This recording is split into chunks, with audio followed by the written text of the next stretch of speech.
What's up, everyone? My name is Jason Brown, and I review big names in fitness programs and break them down for you. Today, we are talking about Athlean-X Full Body Beast program. Now, this program is geared towards both the beginner all the way up to the elite individual, which I'm not sure how that's technically possible, but full disclosure, when I look at these programs, I don't do a ton of extra homework. So I'm not going in and reading all the instructions and reading on how it could be possible to train both intermediate or beginner athlete all the way up to someone that has been training for 10 plus years. I am not judging this programming based on that. I am judging this based on the tenets of proper programming, exercise order, sets, reps, and rest intervals, exercise selection, conditioning. Is there any conditioning? And if so, what type of conditioning, and is there an intent to that conditioning? These are the things that I'm looking at to really assess the quality of the program and whether or not I'm going to give it my stamp of approval. All right, guys, so let's get right into it. So as I originally stated, this is a full body training program, which to me means a few different things. And just at first glance, there is 5 days of training, 1 day of conditioning, and then a rest day. Okay, so a total of 6 days of training. All right, now if we look at this first day, we have essentially more of an upper push and lower push style day, but there is some hinging work in here. So if we want to just kind of assess whether or not this is a full body day, do we have a squat or single leg? Do we have a press? Do we have an upper pull? Do we have a hip hinge pattern? Yes, we do. Okay, so that's a check.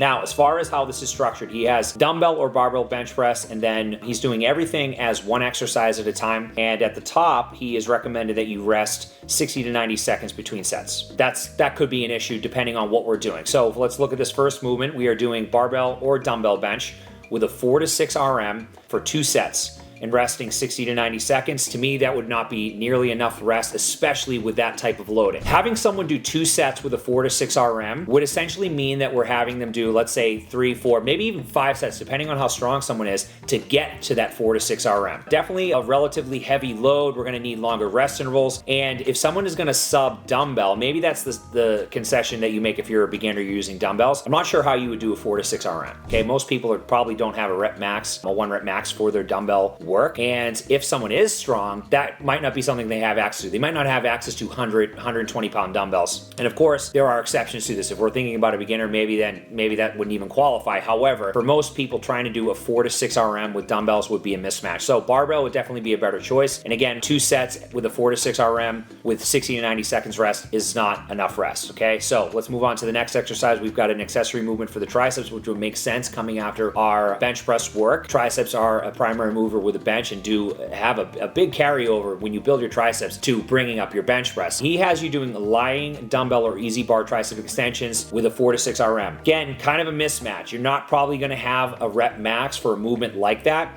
It would be something that you would want to use in the higher rep scheme, say anywhere from the 8 to 15 range, kind of typical hypertrophy ranges, but something like a tricep extension where the elbow is in a position with a lot of vulnerability for people that do have elbow issues with a lot of stress on the triceps and elbow joint. This would be a movement that would work better in a higher rep scheme. Okay, so that one to me doesn't make a ton of sense. And then from there we transition into some more lower body work. So he's got barbell back squats, 4 sets, 10 to 12 RM. Again, not enough rest. 16 to 90 seconds is not enough rest. Barbell hip thrust, 10 to 12 RM. Probably most people are not going to have a rep max. They're probably not going to know where that is. I would prescribe potentially 3 sets, 12 to 15, even up to 20 reps. The glutes respond very well to higher repetitions, being predominantly slow twitch muscle fiber. So we can certainly use some higher rep schemes with that. I don't think there's anything technically wrong with this. Again, I think that a little bit higher rep scheme and not necessarily using a rep max is a better way to do it. And it also tell people just to have more reps in reserve. So let's say if we want to use a 10 to 12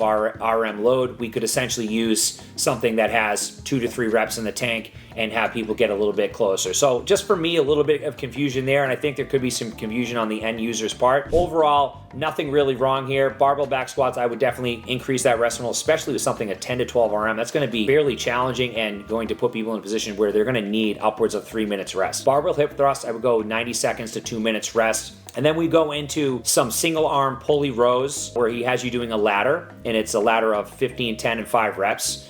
And he's had you, well, I guess it's not technically supersetted, but I think it makes sense that it would be superset. He has these labeled as 5 and 6. So to me, that would mean we do just our single arm pulley row, and then we do all sets of that, and then we transition to our single arm straight arm push down, which is, again, this is good pull push superset. To me, again, I'm not entirely clear if that's what he wants here. I'm assuming that that's what he wants, and maybe there's something I'm overlooking here. So I'm just going to give him the benefit of the doubt and just assume that this is a superset. Again, like I said, a pull push superset. And then we're ending with what we started with. So some more dumbbell or barbell bench with 4 to 6 RM, and then more triceps extension with 4 to 6 RM.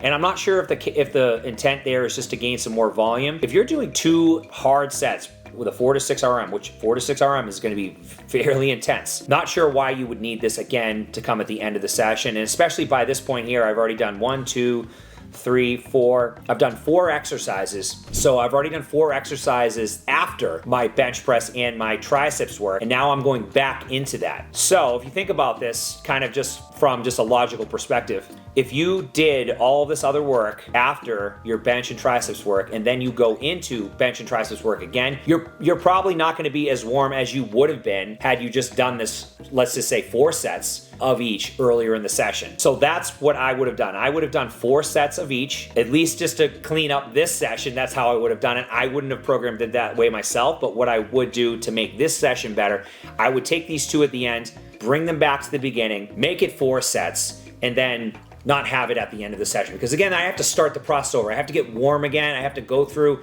kind of just grooving the movement, but I've already done that at the beginning of the session, so why not do it there? It's going to be a lot more efficient. And again, I would increase the rest interval and just get it done at the beginning of the session. So overall, not a bad session, definitely not a great session. Definitely we can make some small improvements here to make this flow a lot better, to get a lot more from it. But overall, definitely not a bad, some of the stuff I'm seeing has been pretty crazy. One other thing is that he has some extra abdominal work called 6-pack shuffle at the end. Now, if you program work for online clients, and it is if you have time type of thing, most times people don't have time. Time is finite, we know that. So if I program it that way, I can't assume people are going to do it. Now, if I put it in a session, there's a higher chance that people will actually do it. So what I would have done is I would have removed those 2 exercises at the end, and I would have added some abdominal work in that session, not extra. It's in the session, okay? And that's one thing that's important to note with online programming is that if you have a 3-day-a-week program and maybe you have some optional days in there, you have to program the work that you want people to do on the 3 mandatory days, okay? And this is, again, kind of a lesson I've learned over the years,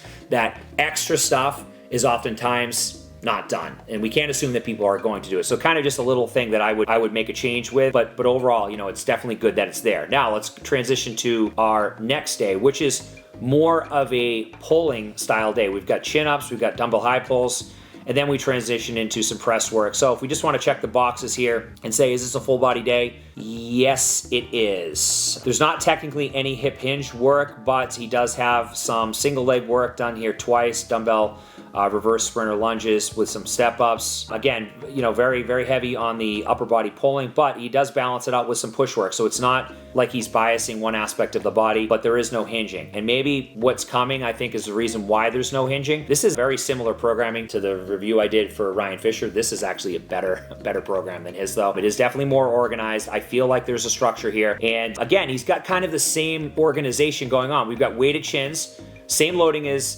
day 1 with our bench press and our triceps extension. And then he has you doing that at the end of the session. So again, something I would just do at the beginning of the session. If you want 4 sets, do 4 sets. It just makes it a lot easier as far as the efficiency and the ability to do those things when you're already primed and warm. Okay, so we're starting out with weighted chin-ups and then dumbbell high pulls. Dumbbell high pull for 4 to 6 RM to me doesn't make any sense. What are we gonna have to use for dumbbells to make that work? For myself, I honestly couldn't even tell you what I'd have to use, but it would make sense to do something in that scheme with that particular movement. The dumbbell high pull, again, just kind of a movement that a lot of people might get wrong, and for that rep scheme, the loading that's going to be needed, it's not going to make sense for most people to maintain good technique and to get what we're trying to get from that. So anyways, kind of a silly movement, not something that I would plug in there, and I don't agree with the rep schemes for that.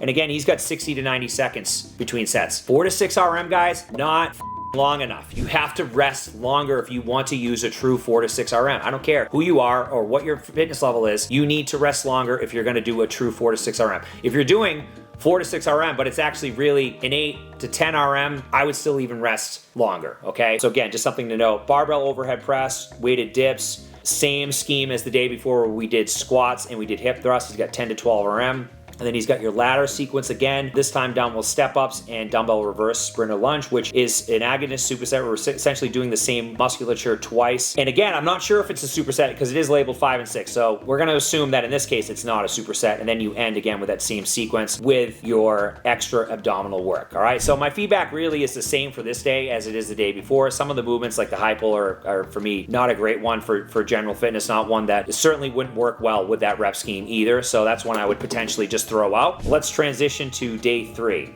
So this is our regeneration, okay? So this is our conditioning day where he's got band and pull apart, he's got a complex with a barbell, he's got a hip band ladder, he got really just some accessory work and some complex work, which I think is a great addition to a program. I think complexes have a ton of value. The work that he has here I think is great, but this is the only conditioning in this program. So for me, we're leaving a lot on the table because we're not doing any true aerobic conditioning, anything in zone 2 where we're essentially going to reap a lot of benefits as far as recovery, as far as work capacity, as far as improving things like how you shuttle nutrients to working muscle in the session, outside of the session, just so many different benefits to aerobic work. And we could do it in a number of ways where it's not going to be boring or monotonous. So to me, I don't have any problems with this session, but I think if I had my choice, I would make this more of a mixed zone 2 style, more cyclical bias session where we're essentially able to move for 30 to 60 minutes at a consistent pace. And that's going to bridge the gap really well between our next session, but also have some impact on building the aerobic system. Now, is one day enough? Probably not for most people, but it's a start. So if you have 0 days, you're doing 0 days now and you go to one day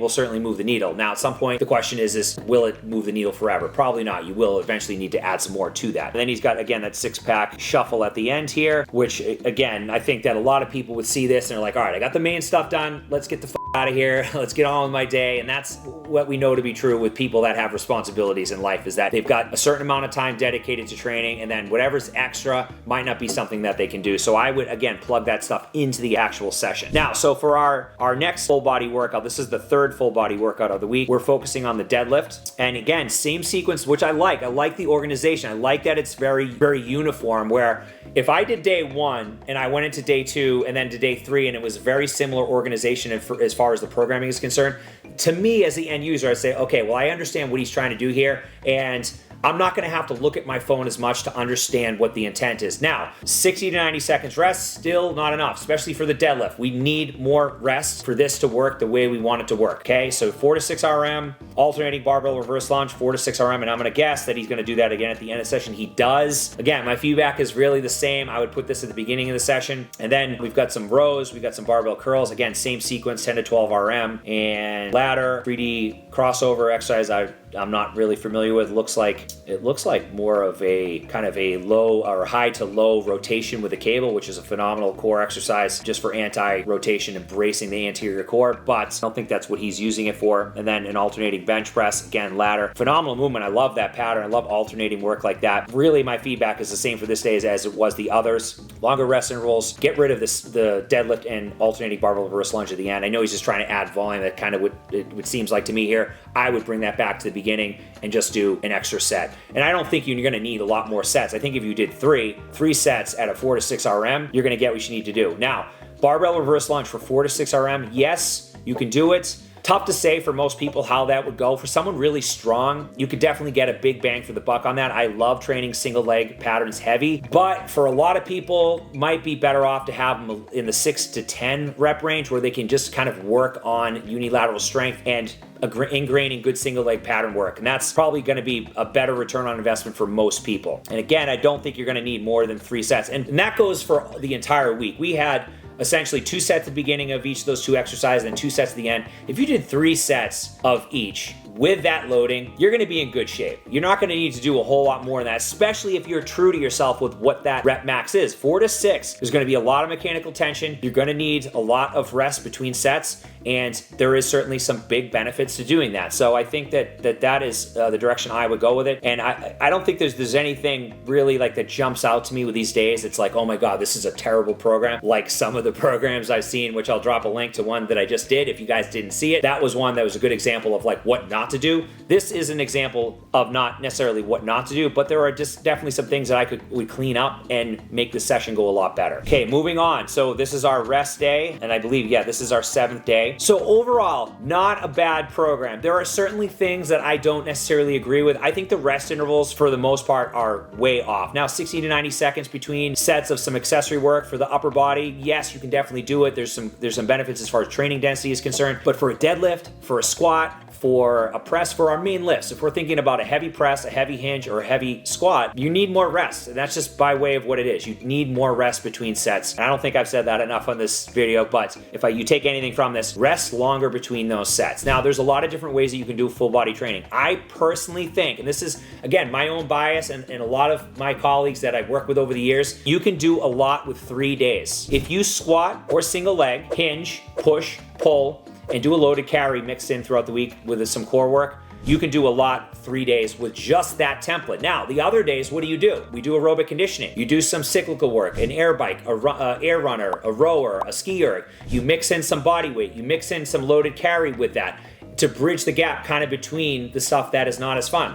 So if you do 30 to 40 minutes of that 2 to 3 times a week, in conjunction with 3 days of full body training, you will get better. Guaranteed, okay? So take that for what it is. You do not need to train this many times to get results. Now, there are people out there that are really bought into the soreness, fatigue. How do I feel? Oh, I feel like I crushed myself, so I must be getting better. No, that's not the way to get better. That's the way to get better if you don't know better. If you know better, you know that less is more and quality is much better than quantity. So take it for what it's worth. This is a program I would give my stamp of approval, believe it or not. Again, I would just rest longer. That would be my main criticism, but I think overall it is a solid program. Do I agree with it? Probably not. It's against the grain for a lot of things for myself, but to each his own. We've all got biases. I think Jeff is a smart guy. He has great content. If you don't follow him or you haven't seen his content, I recommend checking it out. But overall, I think that there are certainly some things we can do better. And if we're thinking about the greatest good for the greatest number, what I just mentioned, 3 days of full body work in conjunction with some aerobic, some mixed aerobic conditioning is the way to go. See you guys in the next review.